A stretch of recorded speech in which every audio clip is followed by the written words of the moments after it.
Hello. My name is Margaret Whitaker. At dinner one evening, my grandfather casually asked, "Your trust fund still earns well?" I smiled and answered, "What trust fund?" The room went silent. So did my mother and my sister. That one sentence cracked open a truth they buried for nearly 2 decades. They drained every dollar behind my back, but it wasn't the money that broke me. It was the silence, the stolen name, the betrayal dressed as love. Now I'm here to ask, what would you do if your own family erased you, one signature at a time? It had been years since I'd last driven through the narrow, oak-lined roads of Charleston, but the smell was exactly as I remembered. Salt from the harbor, magnolia petals, and the faint sweetness of lemon polish that always clung to my mother's old colonial house. That scent used to mean home. Now it only meant history, the kind that followed you whether you wanted it or not. Grandpa Harold's 85th birthday dinner had been planned for weeks. My mother, Vera, made sure every napkin matched, every candle flickered at the same height, and every chair sat perfectly straight, as if symmetry could hold the family together. I arrived right on time, a habit that never impressed her. "Margaret," she greeted, lips brushing my cheek without warmth. "You still wear flats? You know we have stairs here." I smiled, pretending it didn't sting. I'd learned long ago that silence was the safest reply. Celine floated into the room moments later, all charm and perfume, wearing a white dress that seemed more suited for an engagement than a family dinner. She hugged me lightly, whispering, "Don't start anything tonight, okay? Mom's worked too hard for this." As if I were the problem. I just nodded and followed her to the dining room. The table gleamed under soft light. Mahogany furniture, crystal glasses, the portrait of our ancestors staring down like judges. Harold sat at the head, his silver hair perfectly combed, his eyes still sharp despite the years. Aunt Geraldine filled wine glasses and chatted about her latest church fundraiser. Everyone looked comfortable, at ease, except me. The meal began in the usual way. Small talk about the weather, politics, how Charleston had changed. I mostly listened, smiled when expected, and cut my roasted chicken into precise bites. It felt like performing a role I didn't remember auditioning for. Then it happened, the question that broke the room. Between bites of cornbread, Grandpa turned to me with his familiar, gentle tone. "Your trust fund still earns well, right, sweetheart?" The silverware stopped clinking. A hush slid over the table, so thick it felt like fog. I looked up, my fork halfway to my mouth. "What trust fund?" I asked. For a second, no one moved. Vera's hand froze on her wine glass. The color drained from her face, but she quickly forced a smile that didn't reach her eyes. "Dad, you must be confused," she said softly. "That was all handled years ago." Celine let out a small, artificial laugh. "Oh, Grandpa, you always mix things up. Margaret's doing fine. She doesn't need to worry about that stuff." But Harold wasn't laughing. His brow furrowed, eyes flicking between us. "Handled? I remember setting it up myself. It should still be in her name." I felt heat crawl up my neck. "I've never had a trust fund," I said, my voice low but steady. The silence stretched until the air seemed to crack. Even Geraldine shifted in her seat, pretending to adjust her napkin. "Let's not talk about finances during dinner," Vera cut in sharply. "It's not polite." Polite. That word again. The shield she used whenever truth threatened to show its face. I looked at Celine. Her smile trembled for half a second before she took another sip of wine. I'd seen that look before. The one she wore as a child when she'd broken something valuable and was waiting for someone else to take the blame. Dinner limped on after that. The conversations felt forced, laughter brittle. I chewed without tasting anything. The clinking of silverware became unbearable, every sound sharper than it should have been. When dessert arrived, a lemon meringue pie that smelled like every childhood sundae, I could barely swallow a bite. My grandfather kept glancing at me, guilt growing in his eyes. My mother refused to meet my gaze. When we finally stood to leave the table, I caught Celine by the arm near the hallway. "You knew," I said quietly. She blinked fast, feigning innocence. "Knew what?" "Margaret, you always think someone's hiding things. It's exhausting." "Then tell me what he meant," I pressed. She looked away, fixing her hair. "Honestly, I don't remember every little detail of your life. You're reading too much into it." That was her gift, making me doubt my own sanity. I walked toward the porch, needing air. The night outside was humid, thick with the buzz of cicadas. Through the open window, I could still hear Vera's voice, calm and practiced. You have to be careful what you say around her, Dad. She misinterprets everything. My chest tightened. Misinterprets. Another word they used to shrink me. For years, I'd been the creative one, the dreamer, the daughter too emotional to handle money, too sensitive for the real world. It made sense now. If you wanted to steal from someone, first convince them they're not capable. I watched the flicker of light from inside the house, silhouettes moving like ghosts behind lace curtains. Every conversation, every smirk, every half-truth suddenly felt connected, a web I'd been standing in all along. When the guests began to leave, cars pulling down the gravel drive, I turned to go as well. But a voice called my name. Margaret. I looked back. Grandpa Harold stood by the doorway, hands trembling slightly on his cane. His face looked smaller somehow, weighed down by something more than age. You didn't know? He asked softly. I shook my head. No, Grandpa. I didn't. He stared at me a long moment, then looked down, his voice barely a whisper. I thought your mother told you. The guilt in his eyes told me he wasn't lying. He truly believed she had.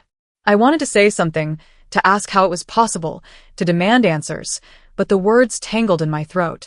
Instead, I just nodded and walked down the steps. Outside, the air smelled of rain and distant jasmine. The Spanish moss swayed overhead, brushing against the old iron gate like it was keeping secrets. My heels clicked on the stone path, each sound echoing longer than it should. As I reached my car, I looked back at the glowing windows of the house.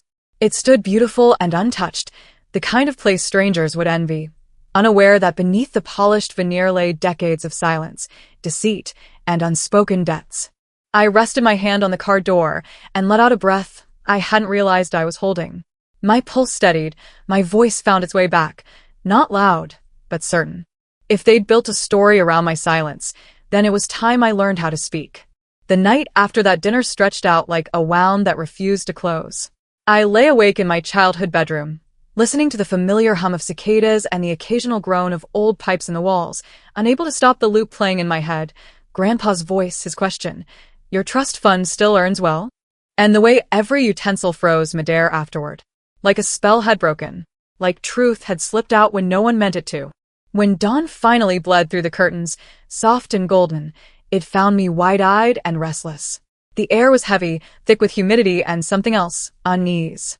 My body begged for rest, but my mind clung to wakefulness, electrified by questions I hadn't been ready to ask. The house was still. Not quiet, but still, the kind of breathless stillness that lived inside old Southern homes. Floorboards murmured with memory, the wall clock ticked like it knew secrets, and the scent of aged cedar hung in the air like a ghost. I slipped into a sweater and padded down the hallway, drawn by something deeper than curiosity. The study door opened with a reluctant creak. Time had frozen inside that room. It was my father's space, untouched, unredecorated. Everything looked as it had when I was a teenager standing at the threshold, forbidden from entering unless invited. Even the sunlight through the lace curtains fell the same way across the oak desk. I inhaled deeply. The scent hadn't changed. Old paper, tobacco, and the faint sweetness of cedar oil. I stood in the center of the room for a long moment. Then, like a tide rising, the urgency returned. The desk drawers were locked. Of course they were. My mother's words echoed in my head. Your father kept his work private. We should respect that. But this wasn't about respect anymore. This was about truth. And something inside me, something I hadn't felt in years, urged me forward. I knelt beside the old globe in the corner. As a child, I'd spun it endlessly, dreaming of faraway cities. Cairo, Madrid. Anchorage. There was a chip on the wooden base, barely noticeable unless you knew to look for it. Beneath it, a groove. I pressed lightly. Click. There it was. The brass key, cool and small, right where it had always been. I almost laughed. My father, in all his secrecy, never thought to move it. The top drawer groaned as it opened. Inside, a jumble of faded papers, sealed envelopes, and one slim yellow folder. My father's precise handwriting stood out in black ink across the tab. Margaret, legal. I froze. My name. Legal. I knew this wasn't something I was meant to see. My hands trembled as I opened it. The first document made the breath catch in my throat. Power of attorney. My full name was typed at the top, neat and official. But it wasn't the form that chilled me. It was the signature beneath it. Mine. Or rather, a version of mine that I had never written. It was dated April 2007. I was 16. And that signature? Not mine. Not even close. I'd spent years scribbling my name in journals, sketchbooks, and contest applications. My always looped too much, like a wave cresting. The one on the form was tight, formal, mechanical. Someone had forged my signature. Someone had made it look like I'd handed over control of my finances and legal rights before I even knew what those words really meant. I flipped through the rest of the folder, my stomach sinking with every page. Bank closures, legal letters, tax forms, all authorized by Vera A. Whitaker, my mother, and all signed with the same neat, imposter version of my name. I didn't even hear the footsteps until it was almost too late. Margaret. I snapped the folder shut and slid it into my tote just as Aunt Geraldine entered, wrapped in a faded floral robe and clutching a mug of steaming tea. "You're up early," she said with a warm smile. "Always were a restless one." "Couldn't sleep," I murmured. She peered into the room with a kind of nostalgia. "Your father loved this desk. It's good to see it in use again." I nodded, trying not to look guilty. She moved on, humming some church hymn under her breath. I slid the key back under the globe. In the kitchen, the light was too clean, too harsh. Vera sat at the breakfast table, reading the newspaper, her grapefruit juice untouched. Perfect posture, perfect silence. "Morning," she said without looking up. "Morning," I echoed. My voice sounded brittle. I opened the fridge. My thoughts were already racing, planning. "Hey, Mom, my brakes are acting up again.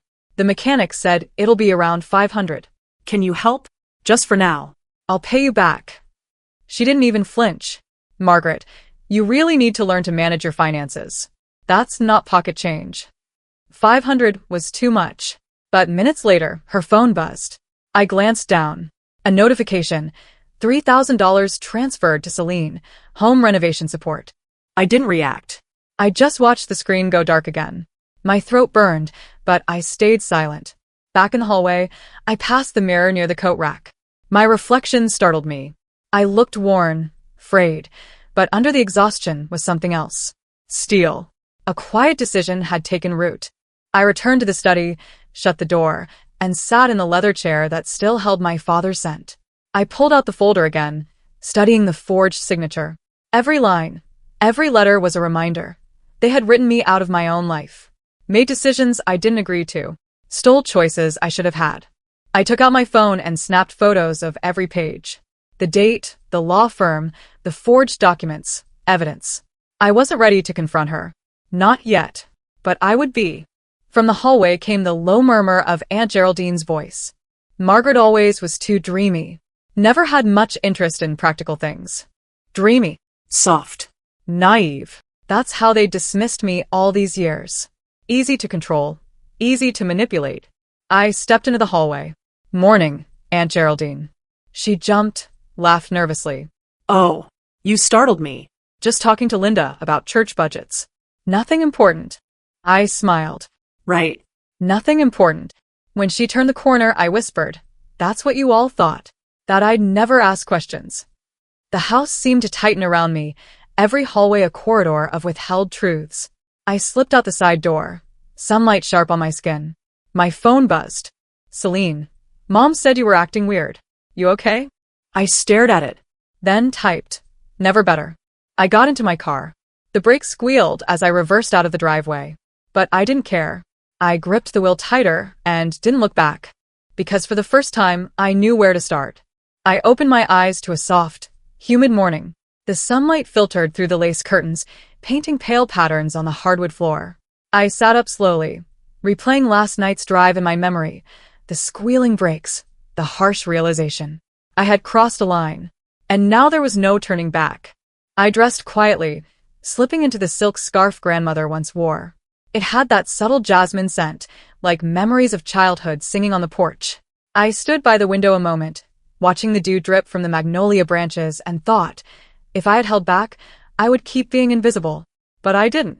Half an hour later, I walked up the sidewalk to my mother's house, stepping over cracked pavers and familiar rose bushes. The front door was open, voices drifting out. Vera had invited the neighbors and distant cousins for brunch and a slideshow event titled Family Through the Years. She pitched it as a celebration of heritage. I knew better. Inside, the living room was abuzz with warm hellos and gentle hugs. Old friends I hadn't seen in decades greeted me, their voices wrapped in nostalgia. A toddler laughed somewhere. Chatter about school, politics, fishing trips. Celine drifted from group to group, her laughter a practiced ripple over calm water. Vera's face glowed. Host, curator of memory. She clasped her hands, saying, "I hope today reminds us all where we came from." My lips curled politely. Yes, let it remind us, especially the parts we tried to forget. They ushered us to couches and folding chairs facing an old projector. Geraldine handed out lemonade and small plates of quiche. Aunt Rose, in pastel, whispered about how Margaret always had a certain look in her eyes. I nodded, pretending I understood what she meant. Then the slideshow began. Old photos, childhood birthdays, Christmas mornings, first day of school. There I was, perched on Grandpa's lap, wearing a ruffled dress and a grin too wide for my face. I allowed myself that small warmth. But then the frames shifted. Senior year, college graduation, mother's anniversary, and suddenly I wasn't there. The image skipped me cleanly, as if I never existed. The faces around me in those frames, smiling, animated, oblivious. The laughter died. Vera tried to laugh it off. "Hard to fit everything in," she murmured, voice tight. I looked a little longer, at that gap between frames, at the lights in her eyes flickering. Celine leaned over, whispering, "They probably ran out of room." I blinked once, heart pulsing. Into that void stepped Lillian, a friend from my 5th grade. She stood, tall and wary, and tapped my shoulder gently. Her voice was low but clear. "Margaret, do you remember what your mother said at the PTA meeting? She said you weren't like the others, that you'd always be a wanderer." I froze. The phrase echoed. Wanderer. The dismissal behind it. I felt the room wobble. That was it, not a compliment, not a critique, but a verdict. A sentence meant to let me wander outside their narrative. They never saw me because they decided never to include me. I wanted to demand answers, confront Veronica's smooth lies. But something held me back. A quiet dignity said I didn't need to raise my voice to be heard. I stood and turned toward the hallway. Celine's voice followed me. "Margaret, wait. I didn't pick the photos." I stopped by her side, calm. "Your slideshow forgot I existed after I turned 16. That's what's wrong." Celine shrugged, eyes flicking toward my face. "Mom handled it. I didn't have a say, don't blame me." I said nothing more. There was nothing left to say. I walked past her, past the projector screen still fading, and out the front door. Outside, the air felt colder. I walked to my car, hands in pockets, as voices drifted behind me. The click of shoes on bricks, the murmur of conversation, but it felt distant now, like a world I was leaving behind. I leaned against the car, not turning the engine on. My phone lay open in my pocket. I scrolled, the photos I had posted, the award announcement from Boston, the exhibition catalogs. None of it had made it into today's slideshow. I pressed my thumb against the screen, feeling its pulse against mine. They erased me. They rewrote my presence, my contributions, my voice. But if they could erase, I would return stronger. I closed my eyes. The breeze lifted the lace curtain behind me like a spectral hand. I murmured to myself, if they erased me from the past, maybe I needed to rewrite the future. I slid into the driver's seat, thrust the key in, and listened to the quiet hum of the engine. That hum was my heartbeat, my resolve. When I pulled away from Vera's driveway, I didn't look back. But inside my mind, I left behind something that day, a version of myself made small, acceptable, unseen. I would never go back to being erased. The next drawer I opened wouldn't hold photos. It would hold proof. The hum of the engine faded behind me as the wheels rolled farther from Vera's pristine world. My hands stayed tight on the wheel, but my mind veered off the path. The road twisted like memory, some turns familiar, others foreign. When I passed that old crooked oak tree, I slowed. For a second, I thought about stopping. It had been there since childhood, silent witness to more truths than any living relative. But I kept going. I had something else to witness now, something buried, not under soil, but behind polished wood and perfect lies.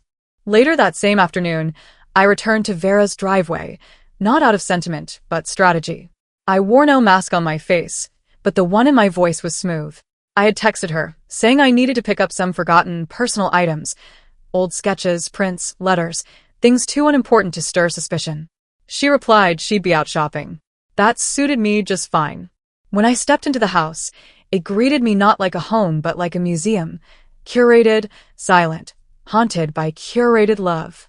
There was a stillness that vibrated under the surface, as if the house knew I didn't come for art or memories, but for answers. Geraldine sat in the parlor like a figure painted into the scene, reclining on the velvet couch with a book in her lap and a tired grace about her. She glanced up and met my eyes, her smile more a reflex than a greeting. "Back so soon?" she asked, her voice as unreadable as her expression. "Just grabbing a few things," I said calmly, offering a polite nod before heading down the hallway. The air cooled with every step. The wooden floors creaked faintly underfoot. A sound I used to associate with comfort now felt like a warning. I stopped outside Vera's office, the room always sealed like a vault. Everything in Vera's world was organized, calculated. Nothing was ever left ajar, which is why my breath caught when I noticed it. The drawer. It wasn't just slightly open. It was carelessly left, a sliver of its secrets exposed like skin beneath a torn hem. The edge of paper peeked out, and there, a glint of metal from a folder tab. No one in this family ever left drawers open. My fingers hovered over it for just a second. Then I opened it. Inside was a universe of order, neat stacks of documents, color-coded files, labels typed in Vera's unmistakable font. Some were mundane, tax returns, design firm contracts, invoices. But near the back, a thicker folder drew my eyes like a spotlight in the dark. It was labeled with 3 names: Celine, Margaret, Estate. I pulled it out with hands that trembled more than I wanted to admit. The top document was a deed. My name, as original property owner, crossed out by a signature line naming Celine as trustee. The next page showed my father's signature, the same looping script I'd memorized as a child on birthday cards, granting temporary proxy for asset management to Celine. Temporary, but none of this had ever been reversed. Page after page painted the picture clearly. Celine had rerouted ownership. My name had become a legal shadow. Invoices for maintenance were sent directly to her design firm. My father had essentially gifted my assets under the guise of delegation. Except I had never signed, never consented, never even known. They didn't just take. They built a life on what they took, with my name etched into the foundation but erased from the plaques. My phone buzzed. I jumped slightly, heart pounding. It was a reminder from my therapist. Remember boundaries. Boundaries. I exhaled slowly. I closed the drawer. But I didn't walk away. I took the folder with me, quietly, carefully, and climbed the stairs to my old room, now more of a mausoleum of who I used to be. I closed the door behind me, sat on the bed, and spread the documents across the quilt like a battlefield map. In the middle was an unopened envelope addressed to me, yellowed slightly with age. No return address. I didn't open it, not yet. My pulse was still too loud. Then my phone chimed again, a voicemail notification. Confused, I checked it. Earlier, I'd called Vera under a pretense to ask about an old sketchbook. She hadn't answered, but now there was a message. I played it. Her voice filled the room. Low. Calculated. She's sniffing around again. Margaret always had that sixth sense, but don't worry, she's too passive to act. There was a pause, then a chuckle, Connor's voice, unmistakable. Then Vera again, cool as ever. We'll remind her she owes everything to us. Like we always do. I froze.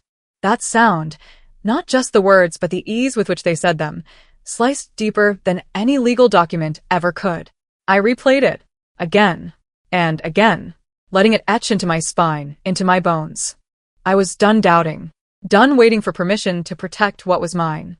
I gathered the documents, scanned them one by one, uploaded each to a secure cloud. I labeled them precisely. Trust records 2007, present, deeds and transfers, voicemail recording.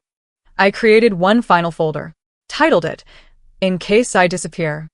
The Charleston sky darkened outside, fading into the familiar blue of southern twilight. I stepped back downstairs and left a single note on Vera's desk, not dramatic, not emotional, just honest. I found the drawer. I heard the message. We need to talk before I talk to someone else. Margaret. No threats. Just the truth, finally spoken. I slipped out quietly, No slamming doors, no dramatic exits. The house stayed hushed behind me, but I knew its silence had cracked. It could no longer hold the weight of its secrets. As I walked through the garden, the roses caught the moonlight, their petals edged with silver. The wind whispered through the hedges, but I no longer flinched. I carried more than papers now. I carried proof. Power. They built this empire on the assumption I'd stay quiet. They were wrong. The next evening came faster than I expected. I hadn't slept much since leaving Vera's house the night before. My mind was too alert, too alive. Every small sound seemed to have meaning, every second stretched with purpose. When Vera called that morning, her tone was sweet but rehearsed. "Margaret, we're having a little barbecue this evening. Nothing formal. Just family, food, and a chance to clear the air." Her pauses always gave her away, that slight hesitation, the tiny exhale that meant, "I'm trying to manage this." I said I'd come, calmly, because sometimes the best way to handle a snake is to let it slither close enough to strike itself. By early evening, I pulled into the familiar gravel driveway. The yard glowed with golden light from hanging bulbs strung across the oak branches. The scent of charcoal and rosemary filled the humid air. Laughter drifted from the patio, but it sounded hollow, too bright to be real. I stepped out of the car dressed in black, not mourning, exactly, but acknowledgement. A signal. The family color had always been white, beige, cheerful tones. I was done blending in. Celine noticed first. She called out, voice sugary and high. "Maggie, you came." She hugged me too tightly, perfume like lilacs and denial. "Mom said you might skip out." "I'm so glad you didn't." I smiled faintly. I wouldn't miss it. Vera stood near the grill, silver tongs in hand, flipping chicken like it was a peace offering. Her eyes met mine, cool and unreadable. "You look tired," she said. "Long week," I replied, stepping past her to pour myself a glass of iced tea. Grandpa Harold was seated under the pergola, gently fanning himself, smiling at the grandkids. His presence, steady and kind, was the only warmth left in that house. Geraldine waved at me from her chair, her expression careful, as though she knew something was brewing and wanted to stay out of the way. The evening unfolded in polite fragments, small talk about weather, real estate prices, church renovations. Celine kept bragging about her latest design project, how the mayor's wife had personally called to thank her. Every compliment she received from guests tightened the knot in my chest. I played along, smiling, nodding, responding when spoken to. All the while, I felt the USB drive in my pocket like a pulse. Halfway through dinner, Vera raised her glass. "Family," she said, "is about understanding and forgiveness. We've all had our differences, but we're stronger together." "Stronger," I echoed softly. That's when I stood. My chair scraped against the stone patio, the sound sharp enough to draw eyes. I reached into my bag, pulled out a small silver USB stick, and held it between my fingers. "Mind if I share something?" I asked lightly. Celine laughed. "What is it now, Maggie? Another art project?" "Just a memory," I said. "Only 5 minutes." Vera's smile froze. This really isn't the time. But it was too late. I plugged the USB into the outdoor speaker system, the one connected to Vera's beloved playlist of jazz standards. The small screen on the sound system flickered. And then came her voice. "She's sniffing around again. Margaret always had that sixth sense, but don't worry, she's too passive to act." The sound carried across the patio, clear and cruel. Conversations died mid-sentence. Forks paused midair. Even the cicadas seemed to stop singing. Connor's laugh followed, sharp and unmistakable. Then Vera's voice again. "We'll remind her she owes everything to us. Like we always do." The clip ended. For a long moment, no one spoke. The air thickened. I could hear the faint hiss of the grill cooling, the shifting of someone's chair. Then Vera exhaled a nervous laugh. "Oh, for heaven's sake, that's completely out of context. You know how technology can twist things." I met her gaze evenly. "Then let's add context." I unlocked my phone and tapped the screen. The outdoor projector, still synced from earlier, came to life on the brick wall, showing scanned images of the documents I'd found. Legal proxies, account transfers, property deeds. Each slide labeled and dated. I didn't narrate. I didn't have to. The truth was clear. 5 minutes, that's all I gave them. 5 minutes of their own words, their own signatures, their own actions. Harold's hand trembled as he lowered his drink. Vera, what is this? Vera's voice cracked. Dad, it's not what it looks like. Celine jumped up, panic flaring. Maggie, stop. You could have just asked. Why are you doing this? I turned to her. I did ask.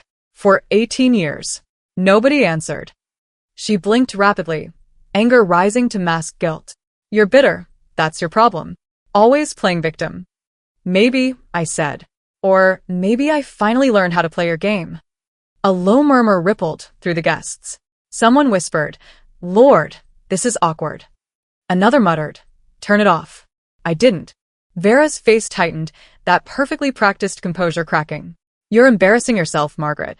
No, Mom, I said softly. You did that for me. Celine crossed her arms. You think this makes you noble? You think humiliating your own family will fix anything? I smiled. It's not humiliation. It's exposure. There's a difference. The silence that followed was unbearable, like the air before a thunderstorm. Even the guests shifted, uncomfortable but captivated. No one dared move. Then I took a breath and looked around the circle. My voice came steady, deliberate. This isn't revenge. It's a warning. The next 5 minutes could have been a courtroom, not a cookout. So maybe start thinking about what story you want to tell when that time comes. Aunt Geraldine's lips parted, like she wanted to intervene, but she didn't. Harold lowered his gaze, quiet heartbreak in his eyes. I unplugged the USB, pocketed it, and nodded once. Thank you for listening, I said, almost like a hostess concluding a dinner toast. Then I turned and walked toward the gate. Behind me, voices erupted, overlapping, defensive, sharp. Celine's shrill anger, Vera's trembling authority, guests murmuring like witnesses to a slow disaster. But I didn't turn back. The evening air cooled against my skin. For the first time in years, I felt weightless, not because the burden was gone, but because I'd finally dropped it at their feet.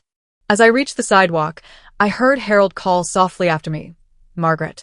I paused, looked over my shoulder. He didn't say anything else. He didn't have to. His eyes told me he understood.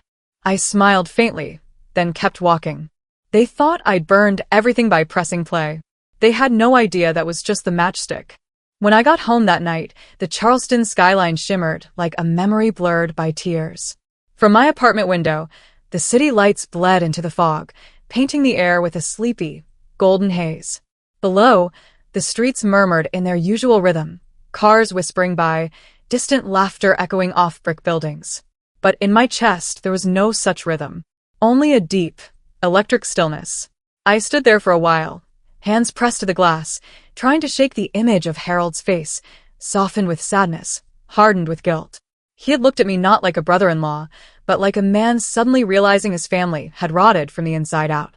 By morning, the ache turned to steel. I wasn't crying anymore. I wasn't doubting. I was focused. Just after 8, my phone buzzed. A new email from the forensic financial analyst I'd hired quietly 2 weeks ago. The subject line was efficient, emotionless. Preliminary findings, Whitaker Family Trust. I brewed a strong cup of coffee and sat down at my desk. I opened the file, the screen glowing pale blue in the early light. What I saw didn't surprise me. It wrecked me. The Whitaker Family Trust, established in 1998, originally held $517,230. Current balance? $1,547.12. I blinked. Then read it again. Each transaction was labeled with sterile, misleading codes: property maintenance, investment restructuring, management retainer. Lies dressed in legal language. Quiet theft disguised as oversight. But the deeper I went, the uglier it got. Nearly every transfer over the last 10 years had gone through one shell, Whitaker Design Group LLC. And the LLC? Registered to Celine Whitaker, my sister. My heart dropped into my stomach. I whispered aloud, $500,000 gone. I scrolled further. Vera's name appeared on dozens of approval forms. Connor, the family lawyer, had countersigned them. My own name popped up repeatedly, but never with my signature. Always marked as represented by legal proxy. Legal proxy? I hadn't authorized anyone to act on my behalf. I'd been erased. Again. The betrayal wasn't just emotional anymore. It had paperwork, documentation, routing numbers, signatures. And now? It had a witness. Me. I slammed the laptop shut, leaned back in my chair, and stared at the ceiling. The coffee had gone cold, untouched. The silence in my apartment roared louder than traffic.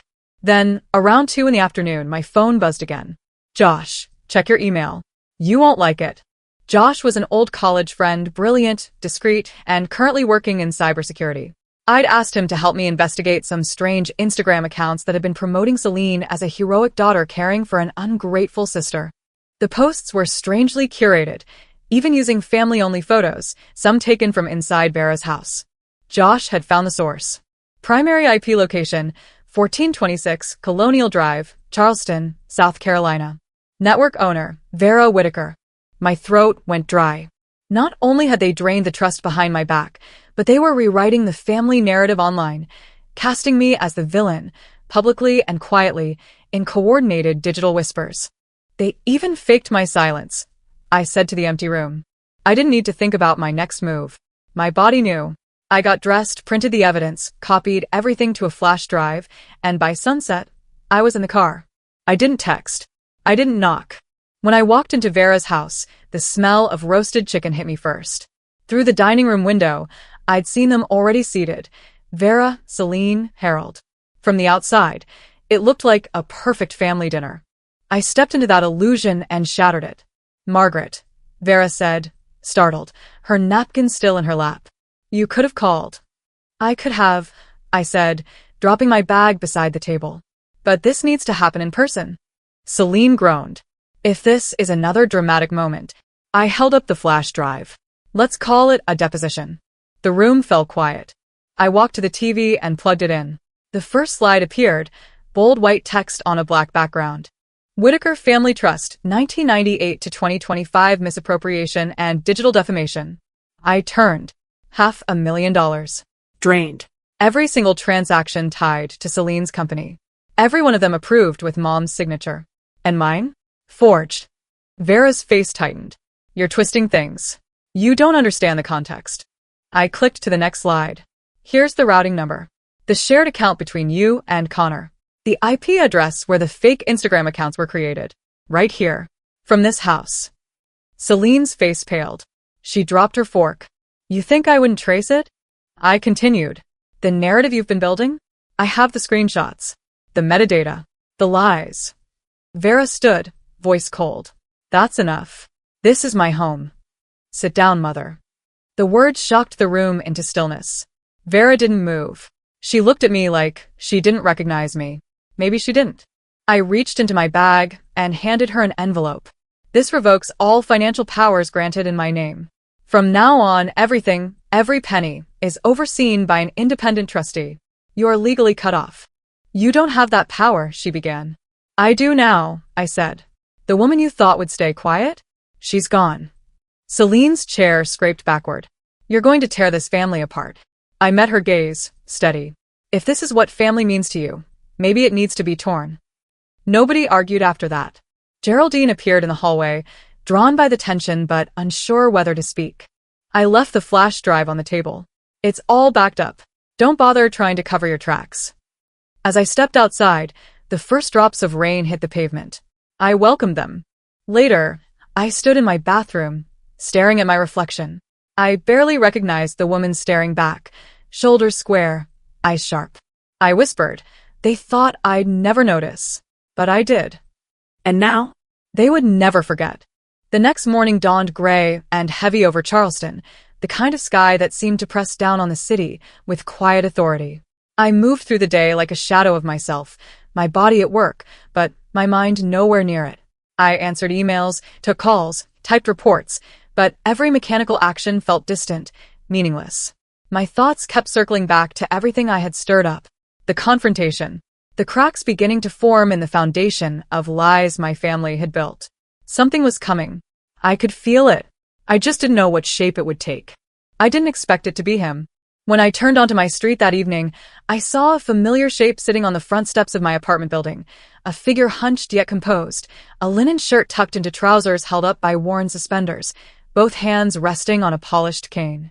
The old Buick was half-parked on the curb, as though its driver had been too eager to bother with precision. My chest tightened. Grandpa Harold. At first, I thought I was imagining him. But then he looked up, met my gaze, and lifted a manila envelope into the air with a trembling hand. "I think it's time you read this," he said, voice quiet but certain. I didn't ask questions. Just walked up, unlocked the door, and let him in. Inside, he made his way slowly to the armchair by the window, the same chair I used to curl up in during childhood visits to his house. I sat across from him, the envelope still in my hand, feeling its weight before I even opened it. The air between us was thick with something unsaid. It felt like standing on the edge of a cliff, and I knew the moment I opened that envelope, there would be no turning back. Inside were two items, a typed letter, its paper yellowing slightly with age, and a stack of official-looking bank documents stamped with the seal of the Whitaker Family Trust. I unfolded the letter first. It was dated April 3rd, 4 years ago, addressed to Barnes and Crowley Law Group in Savannah. I began to read. "Dear Mr. Crowley, I am writing to confirm the establishment of a secondary beneficiary trust under my granddaughter, Margaret Whitaker. The intent of this transfer is to ensure her direct ownership and control of the fund upon her 30th birthday, without mediation from other family members." I read slowly, letting each word sink in. It was legal, clear, direct, a formal request to give me control of what had always been mine by blood and right. But just as my heart began to rise with hope, I reached the bottom of the page and stopped. No signature. Where his name should have been, the line was blank. Instead, affixed to the corner with a faded piece of tape, was a yellow sticky note. On it, written in Grandpa's looping, unmistakable cursive, were just a few words. "Your mother said you didn't want it. I believed her. I was wrong." A single sentence, but it hit harder than anything that had come before. I looked up at him. His eyes, though aged, were steady. "You meant for me to have this trust in my name?" I asked. He nodded. "From the very beginning. Your father wanted that too. I didn't follow through." He paused, tapping his cane gently against the rug. "Vera told me you felt it was too much. That you said you'd rather Celine manage things." I didn't question it. I shook my head, stunned. "I never said that. I never even knew about this letter." His mouth tightened, jaw working over words he couldn't quite bring out. "I realize that now," he murmured. "But I let myself believe her. I thought she was protecting you." "She was protecting something," I said bitterly. "But it wasn't me." He let out a sigh that sounded like it had been waiting years to be released. The trust was never hers to touch. If she moved that money, she did it without authority. I folded the letter, suddenly clear on what I needed to do. "I'm going to call the law firm." He nodded once. "I figured you might." After he left, I sat at my desk, the letter in front of me, and dialed the number at the top of the page. A woman answered, calm, professional. "Barnes and Crowley, this is Andrea speaking." I gave her the date and reference. A pause. Then, her voice returned, firmer. "I'm not finding any record of this letter. We never received those instructions, and there is no secondary trust established under Margaret Whitaker." I swallowed. "And Vera Whitaker, was she ever authorized to manage or move trust funds?" A longer pause. Then no. "According to our files, Mrs. Vera Whitaker was never granted any legal authority. Any transactions made by her would be considered unauthorized." That was all I needed to hear. That night, I didn't sleep much. The truth echoed in my bones. I wasn't mistaken. I wasn't dramatic. I wasn't ungrateful. I had been robbed, systematically, and under the pretense of protection. By morning, I had made up my mind. I drove to Vera's house under a sky swollen with clouds. The air was thick with anticipation, a storm waiting to break. When she answered the door, her face twisted into a smile too controlled to be sincere. "Margaret," she said sweetly, "what brings you?" "We need to talk," I said, stepping inside. "If this is about money again, it's about the lie you built with it." I pulled out a folder and placed it on her foyer table. "The trust was never yours. You acted without authority. Every dollar, every deduction, every signature, it was all illegal." Her face paled. "You're twisting this," she hissed. "We're family." I met her gaze. "And you don't rob your own family." Behind her, Grandpa Harold appeared. His voice was rough but resolute. "She's right, Vera. "And if this ends up in court, I'll testify." Vera turned to him, stunned. Dad, no. "You wouldn't." "I will," he said, "because it's time the truth spoke louder than loyalty." I handed her the envelope, a formal notice of my intent to seek restitution. She didn't touch it, just stared at it like it might explode. I turned to leave, but not before I said, "You took my trust fund. But worse, you took my trust." Back in my apartment, I began organizing everything. The folder grew thick with evidence, screenshots, records, notes. I uploaded everything to a cloud drive labeled Whitaker vs. Whitaker, Evidence, Bundle 1. That night, I stood by the window, watching thunderclouds roll in above the city. For years, I whispered, I thought silence meant peace, but it only fed the wolves. The courtroom wasn't just where I'd seek justice. It was where I'd reclaim my name. The morning light filtered through the clouds with a kind of quiet determination. It wasn't warm or soft. It was honest, like the world had finally decided to stop pretending. I arrived at the law office just after lunch, the soles of my shoes clicking against the tiled floor with a certainty that came from months of pain, of unraveling every lie they thought I'd never question. My heart didn't race. My hands didn't shake. For once, I felt like I was exactly where I needed to be. Grandpa Harold was already in the waiting room, hunched slightly, holding a thick manila envelope that looked heavy with more than just paper.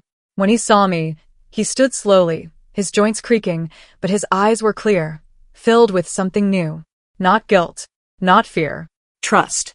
That look alone undid a small knot in my chest I hadn't known I was still carrying. We didn't speak much as we entered the conference room. The mahogany desk between us felt symbolic, like a quiet referee in a match neither of us wanted to win or lose. The attorney, a composed woman with salt and pepper hair and an unshakable demeanor, opened the envelope with deliberate care. She slid a document toward me. The title deed. The seaside estate. The house I had helped design as a teenager. Sketches on napkins, color palettes on swatches, dreams whispered into drywall. The place that was supposed to be a shared future, but had become a battlefield of silence. Harold cleared his throat. "You built it, Margaret," he said, voice low but unwavering. "It's always been yours. I just needed to be sure you'd fight for it." I stared at him, not sure whether to feel honored or insulted. But mostly, I felt the tide within me shift. No parade. No applause. Just a paper that said, "Yes, you were right to hold on. You were never invisible." My fingers traced the raised seal, and the weight of that paper grounded me. It wasn't just a deed. It was the beginning of something mine. Not gifted, not stolen, not negotiated. Earned. That evening, I found myself once again in Vera's living room, though this time, the air was brittle with tension. The soft scents of candles and hospitality had been replaced by something more sterile, like someone trying too hard to stage comfort. Vera stood by the coffee table, rigid in posture. Celine lounged in the corner, arms crossed, eyes darting toward me with the nervous energy of someone waiting for a grenade to go off.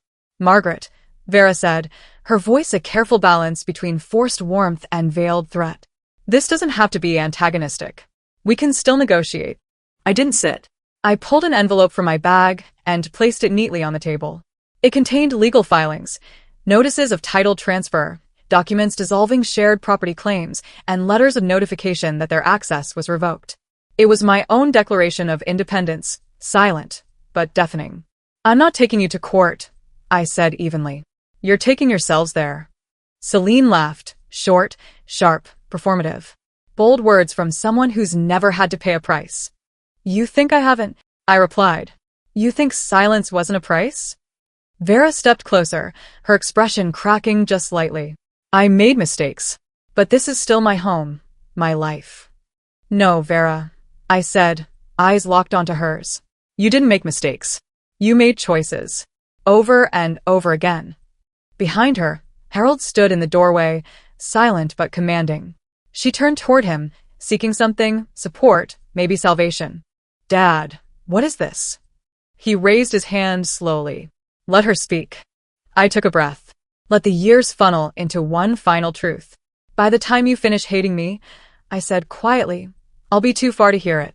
The silence that followed was thick, not with shock, but with recognition. Vera's mouth opened, but no words came. Celine stared, frozen mid-sneer. Geraldine, who'd been listening from the kitchen, leaned into the doorway with wide eyes, stunned that I hadn't cried, hadn't screamed, just spoken. I turned and left without another word. No slamming doors. No final glances. Just the sound of my heels and the ghost of 1,000 things left unsaid. A few nights later, I drove to the estate. The driveway was cracked, the hedges wild from neglect, but the house, our house, still stood like a promise. I unlocked the door and stepped inside. It smelled of dust and salt air. My breath echoed. I walked into the main hallway and placed a framed photo on the console table. It was a black and white snapshot. Grandpa Harold and me, back when things were simple, when love didn't come with fine print. No speech. No celebration. Just that. I wandered room to room, touching the walls, recalling memories lodged in corners. Here, I'd helped install drapery. There, I'd fallen asleep drawing up floor plans as a girl, believing this place would one day be mine. And now it was. I whispered aloud, more to that younger version of me than anyone else. This home won't heal what they broke. But it proves they couldn't steal everything. The next morning, I sat with coffee on the porch swing as the tide rolled in. A gentle breeze moved through the columns. Then, the newspaper hit the porch with a thud. I picked it up. Buried in the middle pages, a small headline caught my eye: Whitaker Design Firm under investigation. A single paragraph mentioned Vera's name in connection with confidential audio leaks. No spotlight. No major coverage. But it was enough. Truth, even whispered, had found its way to daylight. I didn't post about it. I didn't gloat. I shut down every social media account. I ignored the calls. Invitations to fundraisers dried up. Celine's product line hit delays. Slowly, without force, their world began to tilt. One night, I sat on the swing again, the ocean whispering its old lullabies. I watched moonlight stretch across the water like a silver thread connecting past and present. I didn't need a final speech or a public reckoning. I let my absence say everything. Let silence echo where their apologies should have lived. And in that silence, I felt something I hadn't in years: peace. Because sometimes the loudest thing you can say is nothing at all. The weeks that followed the unraveling felt strangely still. No headlines. No interviews. No unexpected knocks at the gate. Just quiet. And for the first time in years, that quiet didn't feel like abandonment. It felt like space. I moved full-time into the estate, leaving behind the townhouse and the remnants of who they thought I was supposed to be.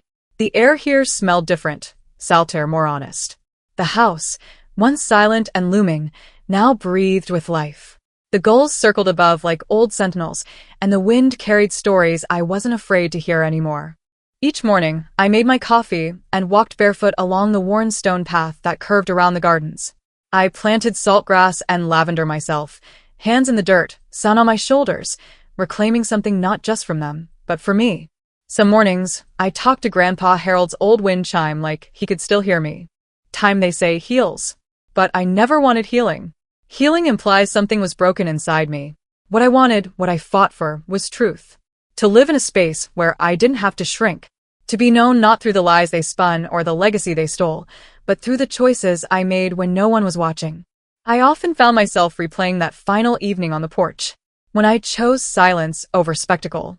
When I looked them in the eyes and didn't scream, because silence, when used right, cuts cleaner than words. That silence rippled. It did what no courtroom could. Calls stopped. Invitations withered.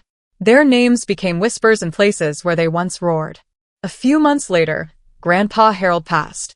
He went as quietly as he had lived in those final years. One crisp morning, I found him seated in his favorite armchair, hands resting gently on his chest. His eyes were closed, as if just dreaming. No cries.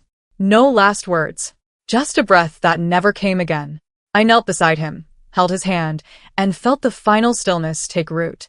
There were no long-winded eulogies. Just me, a pot of tea growing cold, and the knowledge that I had kept my promise. Later that day, I finalized the deed transfer. The estate was officially mine, irrevocable, untouchable. Not out of greed, out of principle, out of memory. It was a quiet victory, but a real one.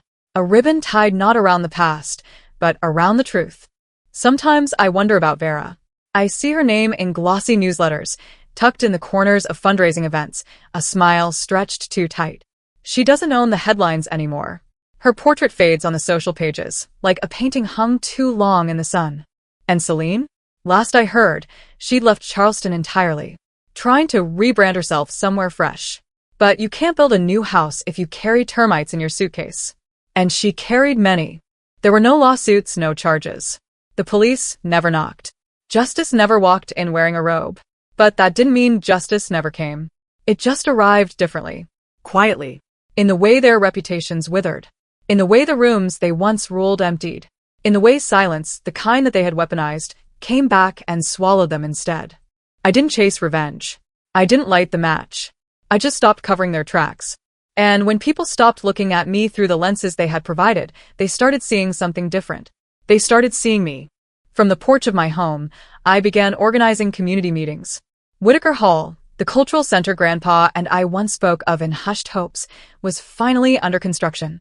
I volunteered at the local library, helped renovate old buildings with students eager to learn preservation. I taught architecture not as lines and numbers, but as memory made solid. Neighbors began waving. Local reporters started calling me Mrs. Whitaker. And while I never wanted the title, I welcomed the weight behind it. Because I didn't take the name for power. I claimed it for purpose. For meaning. Legacy isn't what you leave in your will. It's what you rebuild with your bare hands after everything's been taken from you. Legacy, I learned, isn't loud. It's sturdy. It endures. One humid afternoon, I drove by my childhood home in Charleston. The house looked smaller than I remembered. The shutters still clung to the frames, the paint blistered in the heat, lawn unkempt. And there, in the window of what used to be my bedroom, stood Vera. Her eyes found mine through the glass. I didn't stop the car, didn't wave, but I looked. And that look, that moment said more than any goodbye. She taught me how to be silent, but I taught her what it costs. That night, I sat at my desk beneath the old brass lamp Grandpa used to read under. The breeze carried the smell of lavender through the open window. I pulled out a fresh sheet of paper and wrote slowly, carefully. Dear Margaret, age 16, they lied to you. You weren't forgettable. You were just inconvenient to their story. But you made it. Not with rage. With resolve. I signed the letter with the full name they tried to erase. The name they buried in rumors, inheritance games, and silence. And when I sealed the envelope, something lifted. Not loudly, not all at once. But enough. By midnight, I stood outside on the porch swing. The moon hung low. The waves whispered in the distance. Wind brushed my cheek like a hand I hadn't held in years. I thought of how they buried me. Not in dirt, but in silence. And how I grew anyway. In the quiet, I bloomed. Sometimes, the deepest betrayals don't come with raised voices. They come wrapped in silence, signed with trust, and carried out by those closest to us. This story wasn't just about a stolen inheritance. It was about reclaiming one's voice and proving that dignity doesn't need to shout to be heard. What would you do if your family took everything but expected your silence in return? If this story moved you, don't forget to subscribe and join us for more powerful family stories that dig beneath the surface. Your voice matters, and you're not alone.